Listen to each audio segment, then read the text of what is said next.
ตัดซุ้มก็ไผดีตัดเปียวว่าต้องก็ไผดีก็ไผดีฮะ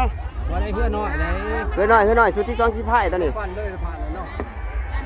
ชนะ อุ้ยใจเต้นบึบๆไปดิ ผ่านตัดสิ เรื่ น องใช่เนี่ยเรื่องอันนี้ โอ้ บ้านคอย กระพิดาน บ้านเจ้าบ่ บ้านจานคำลาอันนี้สีแดงหัน อย่าสูเลี้ยงงูเห่าหัน ไป งูเห่าหันอย่าสูเลี้ยง คือเขา บ่ให้เลี้ยงดอกงูเห่าหันเด้อกันเล่นเนี่ยมันขาดเดี๋ยวมันขาดโลด ไป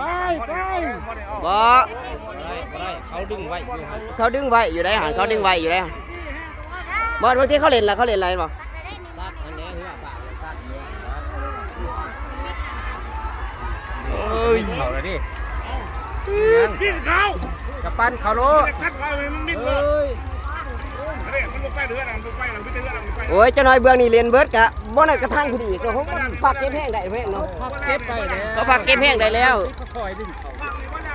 เราเพิ่งรับ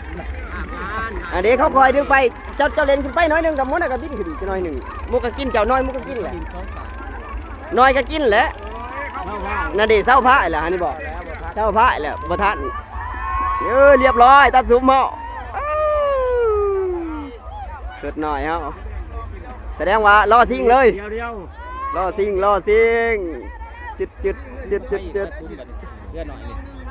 จักบ่ฮู้ว่าสิเจอกับไผ เพื่อนใหญ่ ทั้งอีก ลองสุดท้ายบัดนี้ เอ้ย ลองสุดท้าย ทีมงานเฮา ใช่ เขาเมื่อยไหลเด้เขาเมื่อย